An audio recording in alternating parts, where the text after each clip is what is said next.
Welcome, blurs and tech enthusiasts, to another episode of BlerdOut. I'm your host, Terrence, and today we're diving deep into the realm of data analytics with an up and coming expert in the field. But before we embark on the enlightening journey, make sure you hit the like button, drop some comments, and subscribe to the BlerdOut movement. Confidence, yeah. It really shouldn't be no arguments, cause you're now viewing the greatest of all time, saying I can't get better, I promise. Joining us today is Nate Baker, a data analytics coach, Forex and crypto day trader, and Quant Analytics Trainer. Nate isn't just an expert in decoding data, he's also a passionate advocate for leveraging technologies like ChatGPT to streamline analytical processes. Welcome to BlerdOut, Nate. Thank you for having me. My name is Nate Baker. Got a few personalities, brands online. I go by Auto Nate or Street Coder Nate or Spiritual Techie. Those are my three brands. I usually focus on a brand depending on what the trend is, really what my mind want to go for at the time. But all of them are pretty much autonomous communities that I run from Slack channels, Telegram channels, and things like that. My main focus right now has been meme coins because it's a $49.6 billion market right now of traders moving money back and forth, and the volatility and the way that things are just set up, the entry is it's amazing to be there. So I brought bots over there, and we making different strategies. My team right now, and really just in the meme coin market, it seemed like just growing bigger and bigger. So that's where my focus is. Yeah, no, that's excellent. Thank you for sharing that with us. So your career in data analytics is very fascinating. You got your hands in a lot of different things. Can you share with our audience kind of how you got into the field and the work that you're doing? Yeah. So my data analytics background really stems from all three of my brands. So Spiritual Techie, Autonate, and Street Coders. From Spiritual Techie, I've always looked at life from a perspective where um, I'm I'm a researcher, and I'm also the rat that I'm putting into this experiment. And I need to, as I'm going through life, I'm the rat and I'm going through different experiences, but I got connection directly to the researcher who's picking up the different experiences and remembering things and making connections.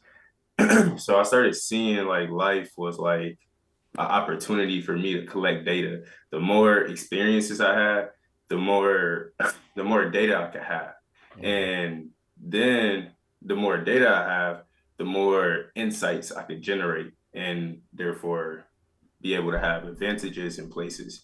So that was from Spiritual Techie, and that helped me like with my mind. I started picking out specific books that gave me specific data that I was looking for. Then I hopped over to Street Coders, where I started teaching people how to learn how to code. And in doing that, I started paying attention to like the learning process. And I started seeing people learn various different ways. So I started picking up data here so that I can understand the perspectives of who I'm coming at. So when I give an example, it makes sense to them. And so that data background sat there. And then I finally got to Automate, where I finally stepped into the markets and I started paying attention to how money was moving based on different trends and things like that. And once I got there, I started, I really started calling it data analysis at that point, because I'm like, oh, okay, now I know I'm doing data analysis, because this is what the analysts do in the market. This is what they get paid to do. So therefore, from that perspective, I pulled back and I realized my whole time I've been doing data analysis. So my whole thing from there has just been, I'm a data-driven person. In order to make the best decisions, it has to be backed by data. I don't really do anything unless I've seen the data first. So in your experience, do you often see people who look like you in data analytics? No, so I always say that the people that look like me are either they African, that's the closest ones. Like they like the African like from over they just came over or their parents just came over. That's really the when it comes to that.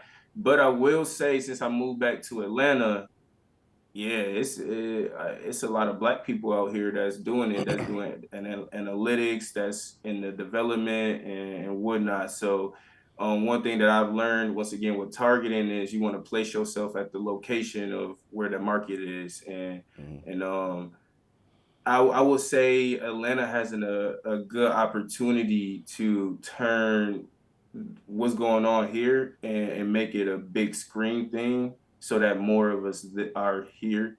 But when I was studying at University of Michigan, when I was working at Citibank, when I was working at Microsoft, like I said, if it was somebody that had my skin tone, they were most likely African or African descent. And yeah, that was very eye-opening for me because I saw the different perspectives that I brought that weren't in there and how they looked at them and took them in. I was like, if y'all think my perspectives are dope, I know a lot of creative people that would be amazing to be in this position right now.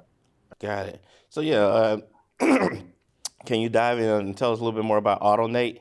Because that's the one that you trade from, right? Where you do the Yeah, trading decisions. Okay. Can you tell us a yeah, little bit yeah. more about that? Yeah, so AutoNate is pretty much this automation. So it's automate your marketplace. And pretty much I started studying Forex.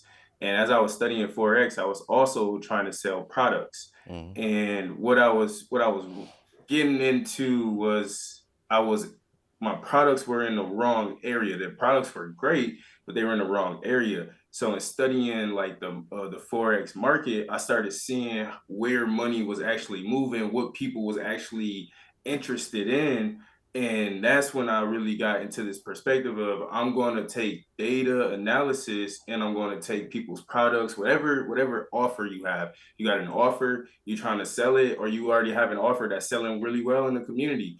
I will teach you how to take the data of the community you have right now, or how to go source some data from all of these different platforms. I'm talking like Yelp, I'm talking Reddit, all of these different platforms where you can source data, you can source people, you can communicate, you can show up to their place, and all of these different things. So I took that knowledge and I put that into Automate. And Automate been helping people data analysis in the community. But lately, what I've turned to was allowing that to be more autonomous and focusing more on the financial aspect of AutoNate because that's really where I'm bringing my philanthropy through. Mm. And really, my goal is to, like I said, this meme coin market is $49.6 billion. Right. Is to move money from certain areas into a bank account that where I can then move it into the other areas as freely as I feel like I I need to do. So doing more data analysis on communities and how the like how the law works in different places and things, that's where the real like data analysis is starting to come because I gotta this money is moving and I told God like if you help me be the one to move the money, I'll move it strategically and place it in the right places. There So I you feel like I'm at a place where I'm trusted and yeah, so that's really what AutoNate is. That's why we got to focus on meme coin because we this is an easy way to drain out a lot of liquidity and reinvest it back into the market in pretty cool places. Yeah, that's dope. Yeah, you ask and you shall receive. So I'm sure he's answering the conversations that you have with God. So I mean, you've been on the forefront of technologies like ChatGPT and such. Like, how do you see AI revolutionizing data analytics, and what are the opportunities going forward? Yeah, so AI right now, how AI is, because there are limitations to it. Um, and the more you get into it, you'll start seeing the limitations. But if you keep using it for basic things, it's gonna write those papers, it's gonna write the emails, all the other stuff. But when you start giving it data and you start saying like, give me different mathematical analysis and stuff like that, Hmm. that's where you can start seeing where ChatGPT will kind of fall off. But in recent years, in or recent months and recent versions, it's gotten a lot better. But what I've learned is it's gotten a lot better, but you need to know how to talk to it. And that's the main point that I'm getting at right here actually is ChatGPT is an amazing assistant. Think of like the best professor you ever had. It's the best professor you ever had multiplied by every professor that can ever be or that ever has been. ChatGPT is just a whole bunch of smart people's brains put into a huge robot. And so when I come to ChatGPT, I don't come to it to try to get my project done. I come to it because I know I can do my project. I come to it to do each specific part of my project for me or to help me with that project. And so, like for example, meme coin, we just transitioned over to meme coin probably about a month ago. And it's been like when I learned when you go into a new market, you learn how the market moves. So to get into the meme coin market, it's totally different than how money moves in Forex. And I had maybe at least 50 questions to ask. This is where ChatGPT comes in handy. Because Okay. these 50 questions, instead of just randomly sourcing on the internet or trying to find somebody who's also an expert in it, I can talk to ChatGPT all night. So now I'm watching YouTube videos and I'm talking to ChatGPT. And basically, this is the learning process. This is the data analysis part of the learning process is I know what I need to learn. I know what questions I have to get me to the next point. So let me take what I know as I'm watching these different videos, as I get back into the market and I got different questions. Let me take those questions, go to ChatGPT, has this conversation with it, get my knowledge, and then get right back in.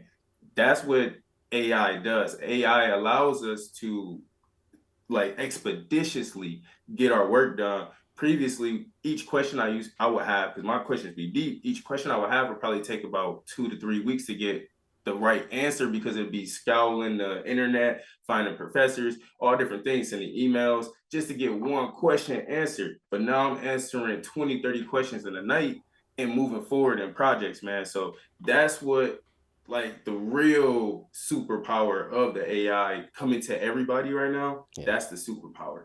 Got it. All right. That makes sense. That makes sense. And so, as an advocate of ChatGTP, right, the way that you're using it is phenomenal.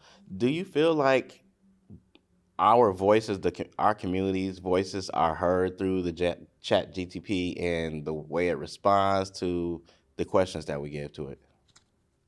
Yeah, you just gotta know how to talk to it. See, I'm kind of like I'm like a what people would call, for lack of better words, a smartass. So I like to talk to ChatGPT in a way where like it's outside the box. Mm-hmm. And the thing is, the more you get used to talking to it like it's not just a robot, but it actually possesses so much different knowledge. Also, I understand how it's made in the background. So I know that they have these different towers of knowledge. And when you ask a question, they break the question down into different like segments. Like this question, it means this. It's called semantics. They break it down into these different semantics. And each tower, it goes to that tower to get the answer for that, and then come back, and then it brings it all together, mix it together with some type of algorithm, transformer algorithm, and then provides you with the knowledge. So what I'm doing when I'm talking to it is I'm making sure that I hit specific towers, I hit specific topics that can then bring it together and then feed it back to me in a way that I know is good. Did I answer the question? I think I probably went off. Yeah, no, no, you're fine. I guess if you could just dive a little bit more into like how is a black voice, like our voice is heard through Chat GTP, because it obviously had no black scientists in the development of the algorithm, right? So Yeah. you're using it for your data analytics. Like, so if you were doing research on something that was solely focused on the African American community, what are the ways that we need to know how to talk to Chat GTP to get our voice out of it and get good data? That makes Yeah, sense. yeah. Okay, got you. Okay, so I'm gonna be real. Chat GPT is like everybody say, it's not discriminatory, but it's like lacking other knowledge from communities. I agree. So there's this thing called RAG, retrieval augmented generation. And what that is like these developers realize that ChatGPT is a really cool tool and all the other GPTs is very powerful, but it's lacking a lot of knowledge of my own business stuff, of my own personal background. So what I would tell somebody that is diving into like going deeper into our history and our culture and trying to figure things out with the help of ChatGPT is you got to do a little research. You yourself, you use the bot to do the research. It's going to go scour different places. ChatGPT can connect to all types of publications from professors and whatnot. This is what I do all the time. I have it go scrape the data, bring the data in, and now it knows more of my context of what I'm coming at it. Like, then I know for sure when I'm talking to it, it's gonna talk within this context. And then that's how you more so make it more familiar. I also tell it to talk to me like it's like I tell it to respond to me as if it's a 30-year-old Black woman who's my assistant. And like that's different things. Like I program the right things to say into it. So now it does sound like it to me. Like Right. it does sound like I'm talking to a Black person. My girlfriend used my chat GPT. So I like your chat GPT. Like she be getting it. Like is everything she be saying right. So it's really up to the person. And then that's really the next role of evolution is everyone is going to have an AI partner. You're not going to be able to get through this world without an AI partner. If you don't believe me, check to your left or to your right. There's a phone right there. And that phone, most people are attached to. And that phone got a lot of AI already running on it. And all they're doing right now is upgrading it. They're talking about the new iOS, about to have all types of AI through it. So everybody's going to have an AI partner very soon. And the thing is, it's going to be not human versus human, but it's going to be human plus your AI versus human plus other AIs. And if your AI if you can configure your AI up to be smart, to pay attention to certain things, it's just like another human. Like humans can pay attention to whatever we want to.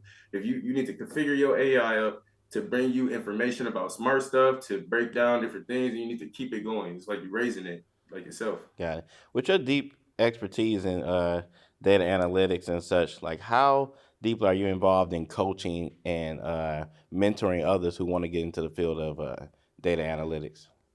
Yeah, I love coaching, and that's what Street Coders is all about. Street Okay. Coders, like one of my slogans is, we bring the sophisticated knowledge of coding.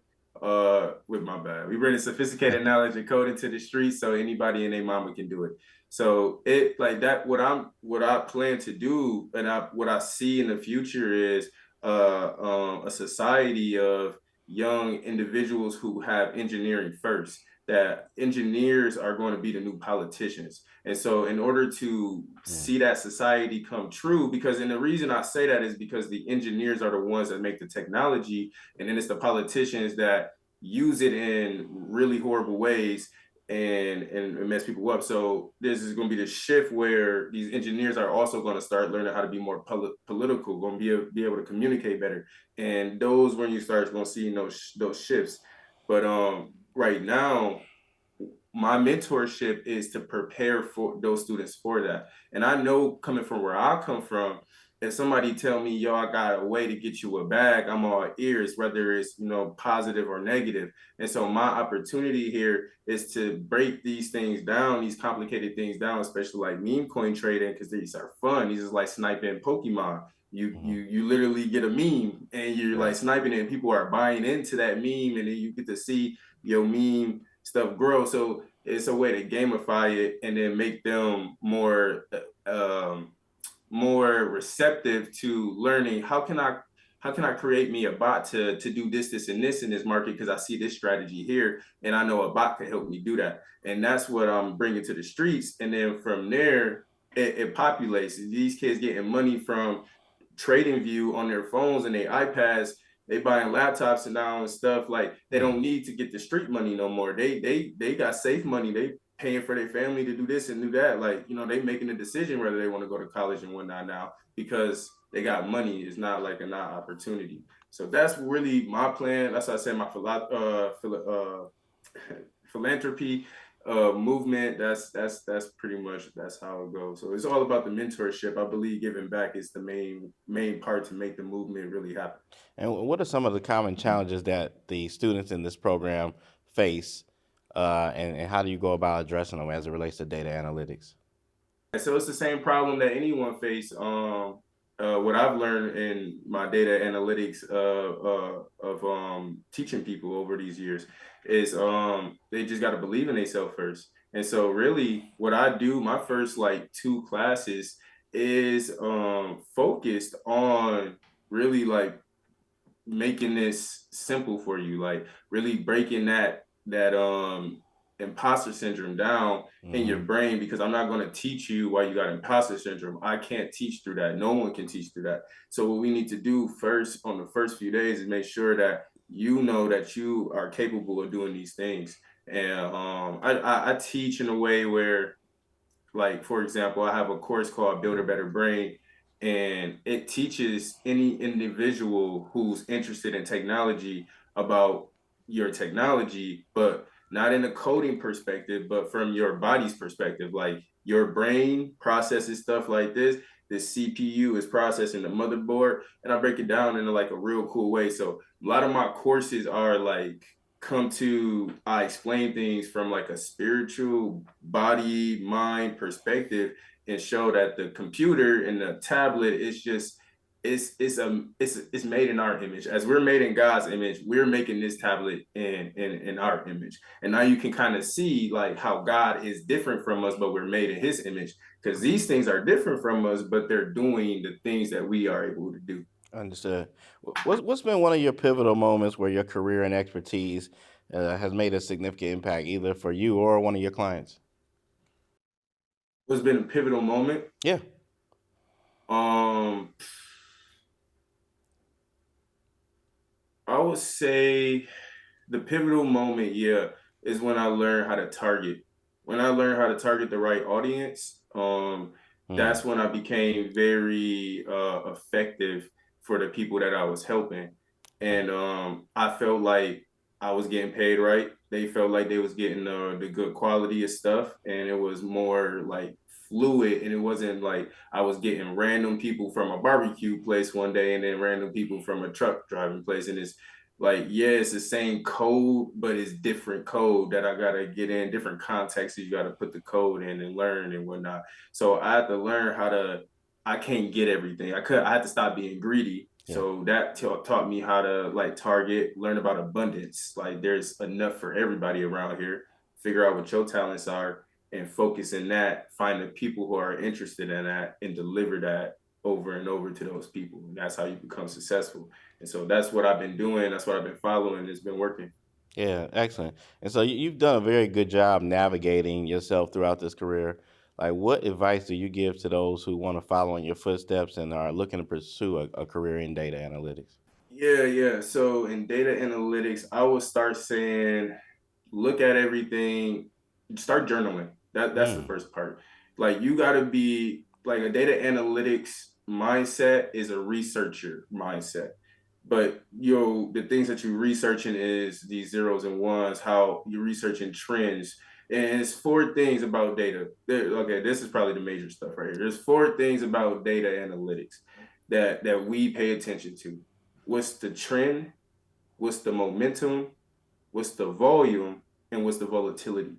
Okay. If you know all 4 of these things, whether you're looking at social media, whether you are looking at the stock market, whether you looking to sell like shoes, whatever, if there's a high trend there, the volume's good, the volatility is okay for what you want to do, and the momentum's going your way, you got a good market, and now you just place yourself within that market and participate. Got it. Understood. And so, like, what? So, I had a question there. What do people need to journal about? Right? Because Oh, you tell gotcha. them to journal. Like, what should they be journaling about? Is it the 4 trends and kind of just making sure that they got their storyline and research together, or is it something more? Yeah, yeah, okay, and I appreciate that bringing me back. So when you're journaling, you kind of got to come from the scientific perspective.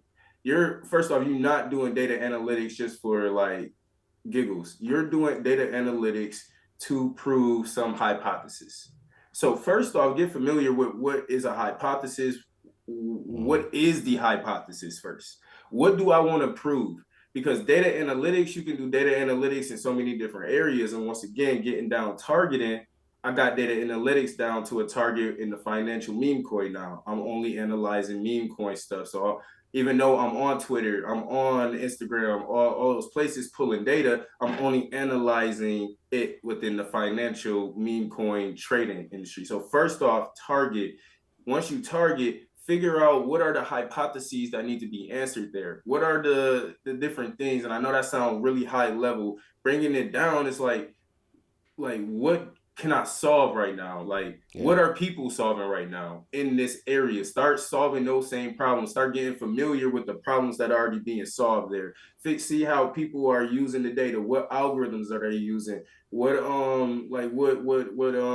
coding languages and things like that are they using? You get familiar with your marketplace.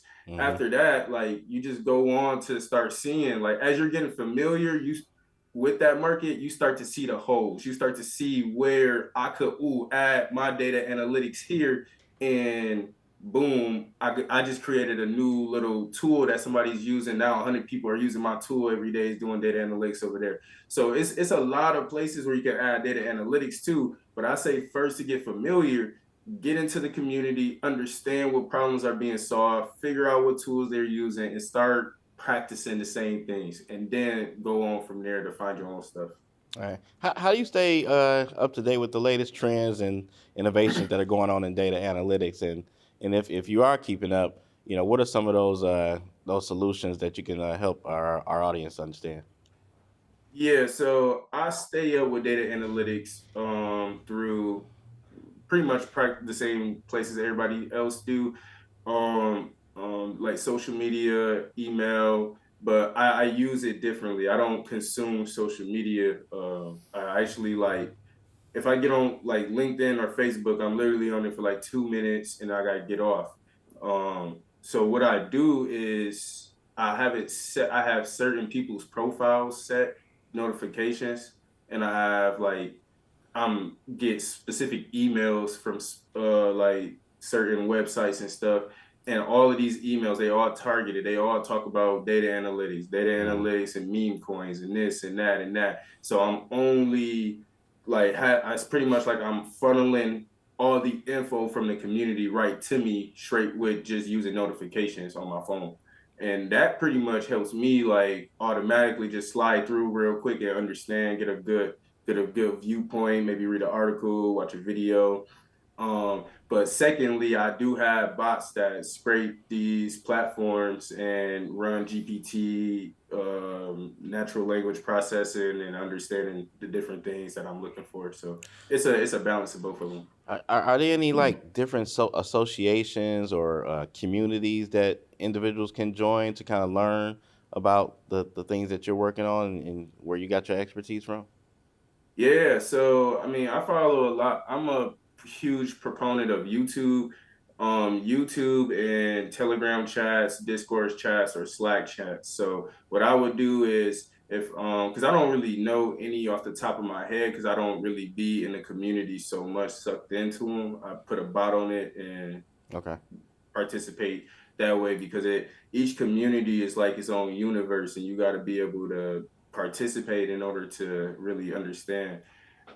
So basically, like, I'm more so how I got my stuff set up. I got my partners, they really just bring the data to me. Like, they tell me, hey Nate, here's this new strategy. Hey, watch this video. We've been looking at this, and this. But I've already set up the data streams for them to just easily source through it.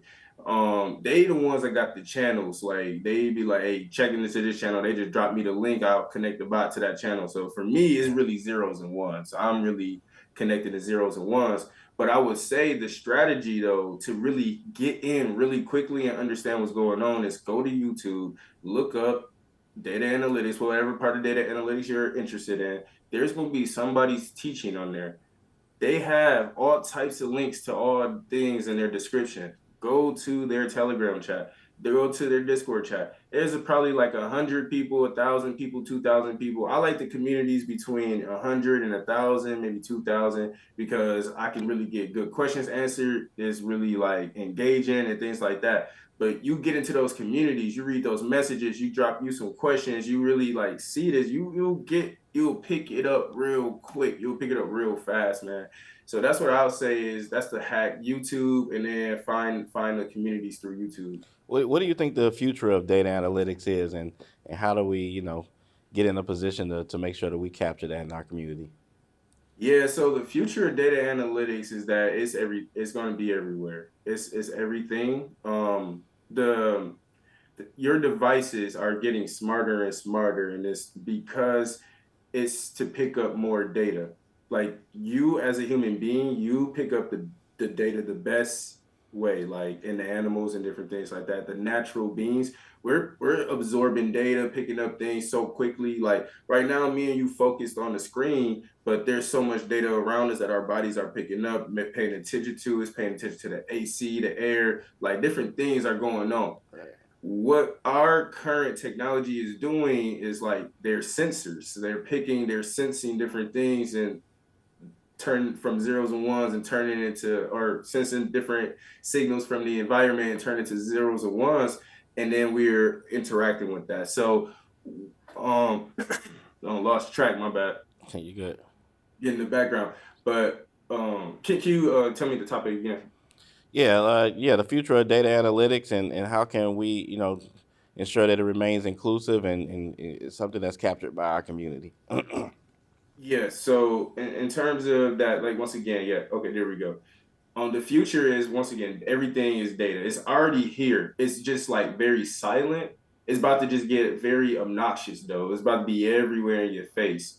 But the big companies used to be the only ones that could do it, like the Googles and all of that. But now with the AI and everything out, anybody can get into data analytics. Anybody can pull data. Anybody can focus on something and understand something real quick. And what happening is the individuals who are able to do this and build these tools, they're getting these advantages in different marketplaces. And so it's going to come a time where people are going to say, I got to learn data analytics. I need to partner with somebody who is an analyst in data because in order to thrive in this market, everybody around me is watching how the data moves. And if I don't do that, then I'm done. So that's pretty much it's going to be forced upon them because of competitive advantage.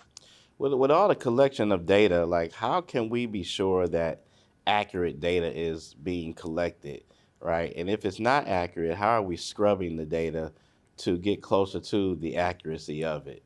And like how, especially as it relates to underserved communities and black and brown individuals, like what if the data that's being collected is totally flawed?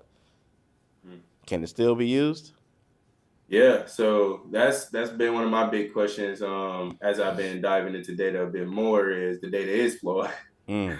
Data is horrible. The data is extremely horrible, and it's like once again, this is why it's not so flooded yet. Is because even though the data is there, there's a lot of cleaning, a lot of processing of that just to get to the data that you want, and then run the algorithms on that data. Right. So to get the insights. So the thing is like yeah in a way it's almost like it's a puzzle. It's like I kind of mess with it in a way, but what you can see I will say is probably better companies coming out to give you that data. And the thing is I don't really as a person who's using different companies right now, their different APIs, I know that because of the subscription I got or because of this, that, and the other, they're only giving me so much data at a time. Mm. I know that I could build the same bot and I could get millions of data right now. And the thing is, it's just I have to run the server, I got to run the bots, this, that, and the other. So I just pay for it right now. So, but I know I could get better data. So it's things like that where you like, okay, I'm just gonna find the source. Where are you getting the data from? I'm gonna build the tools to extract the data out, and then maybe now I can start serving the data to this community in a way where it actually benefits this community. So my way is like my mind right now is let it be like because it gives us an opportunity to go there and build our own stuff and bring it to our own community. The data come from one place. It all comes from one place, and everybody got access to it. We just don't. We are learning how to get more access to the data and things that we need. All right, I appreciate you sharing that. Thank you.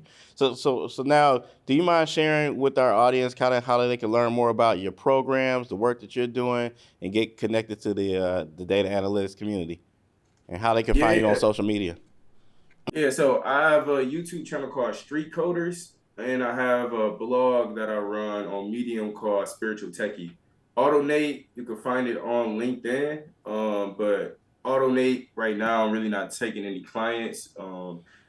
It just the clients we got are good, and then the strategies that we're building are great. And like I said, I know abundance now. I'm not in the mindset of trying to get 20 clients in a week. I like to take a client, take me about a month and a half to close a client, and then I like to deal with a client for 3, 4 months, 5 months because we building different things out. We reorganizing they stuff. So for right now, in terms of AutoNate, I'm not really taking any clients. But in terms of mentorship, I got different marketplaces, if you will, online that I teach people how to build your portfolio up and present yourself to that marketplace. So you can hit me up on for Street Coders. But if you find me on LinkedIn and you want to hit me up for Street Coders, you can do that too. But hit me up on Street Coders for like pretty much the mentorship program and whatnot. And then for trading stuff, yeah, just start paying attention to Street Coders too. A lot of that trading stuff is I'm about to teach how to create the algo bots that I'm using. So this is free game to if you trying to really change your life. I'm really about to just switch it up. So check out the Street Coders YouTube. Pretty much that's where a lot of stuff about to be funneling through. All right, excellent. I appreciate you sharing that with us. Nate, thank you for joining the BlerdOut podcast today. It's been a pleasure talking to you and enlightening us with this valuable information about data analytics. Thank you. Thank you. I appreciate y'all having me on. This has been a blessing. I'm excited to see the podcast. Checked out a few videos. I'm excited. I want to see y'all growth. It seems like y'all got some good keywords. Y'all doing the keyword analysis. It looks like it's growing. I'm seeing the numbers move over time. So I'm excited for the channel. I'm excited I could be on it very early. I know I'm probably going to be back talking some more, maybe in a year or two. So I appreciate y'all extending the opportunity to me. Yeah, you're most welcome. Yeah, and for our audience members, if you're someone who's interested in data analytics, make sure you follow Nate Baker on YouTube or on his blog, and make sure get into his mentoring program, and maybe you should learn something about data analytics or the trading bots. With that said, we thank you very much, and that's the BlerdOut podcast. Confidence, yeah. It really shouldn't be no arguments, cause you're now viewing the greatest of all time.